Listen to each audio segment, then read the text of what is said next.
नमस्कार दोस्तों। आज माधवराव सप्रे द्वारा रचित कहानी एक टोकरी भर मिट्टी का पाठ प्रारंभ करते हैं। किसी श्रीमान जमींदार के महल के पास एक गरीब अनाथ विधवा की झोपड़ी थी। जमींदार साहब को अपने महल का हाथा उस झोपड़ी तक बढ़ाने की इच्छा हुई। विधवा से बहुतेरा कहा कि अपनी झोपड़ी हटा ले, पर वह तो कई जमाने से वहीं बसी थी।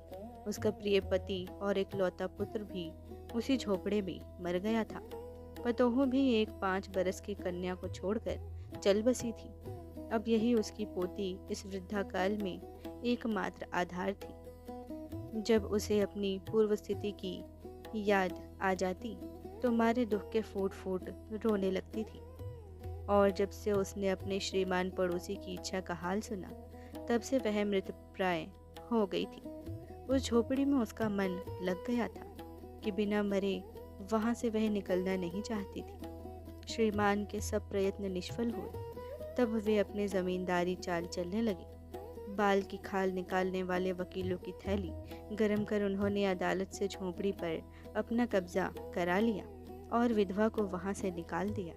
बेचारी अनाथ तो थी ही, पास पड़ोस में कहीं जाकर रहने लगी। एक दिन श्रीमान उस झोपड़ी के आसपास टहल रहे थे और लोगों को काम बतला रहे थे कि वह विधवा हाथ में एक टोकरी लेकर वहां पहुंची। श्रीमान ने उसको देखते ही अपने नौकरों से कहा कि उसे यहाँ से हटा दो, पर वह गिड़गिड़ाकर बोली, महाराज, अब तो यह झोपड़ी तुम्हारी ही हो गई है, मैं उसे लेने नहीं आई हूँ। महाराज क्षमा करें, तो एक विनती है। जमींदार साहब के सिर हिलाने पर उसने कहा, जब से यह झोपड़ी छूटी है तब से मेरी पोती ने खाना पीना छोड़ दिया है।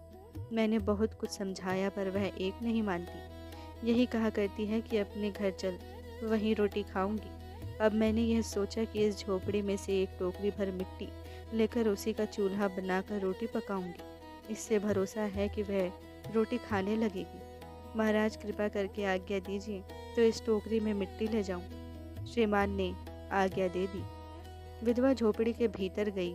वहां जाते ही उसे पुरानी बातों का स्मरण हुआ और उसकी आंखों से आंसू की धारा बहने लगी। अपने आंतरिक दुख को किसी तरह संभाल कर उसने अपनी टोकरी मिट्टी से भर ली और हाथ से उठाकर बाहर ले आई। फिर हाथ जोड़कर श्रीमान से प्रार्थना करने लगी, महाराज, कृपा करके इस टोकरी को जरा हाथ लगाइए, जिससे कि मैं उसे अपने सिर पर धर लूं। जमींदार साहब पहले तो बहुत नाराज हुए, पर जब वह बार बार हाथ जोड़ने लगी और पैरों पर गिरने लगी तो उनके मन में कुछ दया आ गई। किसी नौकर से न कहकर आप ही स्वयं टोकरी उठाने आगे बढ़े। ज्यों ही टोकरी को हाथ लगाकर ऊपर उठाने लगे, त्यों ही देखा कि यह काम उनकी शक्ति के बाहर है। फिर तो उन्होंने अपनी सब ताकत लगाकर टोकरी को उठाना चाहा, पर जिस स्थान पर टोकरी रखी थी वहां से वह एक हाथ भी ऊंची न हुई। वह लज्जित होकर कहने लगी, नहीं, यह टोकरी हमसे न उठाई जाएगी।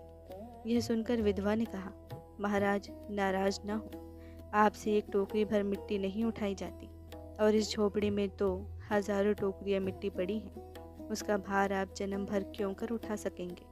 आप ही इस बात पर विचार कीजिए। जमींदार साहब धनमद के गर्वित हो अपना कर्तव्य भूल गए थे, पर विधवा के उपर्युक्त वचन सुनते ही उनकी आंखें खुल गईं। कृतकर्म का पश्चाताप कर उन्होंने विधवा से क्षमा मांगी और उसकी झोपड़ी वापस दे दी। दोस्तों, यह थी कहानी माधवराव सप्रे द्वारा रचित एक टोकरी भर मिट्टी। इसी तरह के और ऑडियोज़ को सुनने के लिए चैनल को सब्सक्राइब करें एवं हमारे साथ इस सफ़र में आगे बढ़ें। धन्यवाद।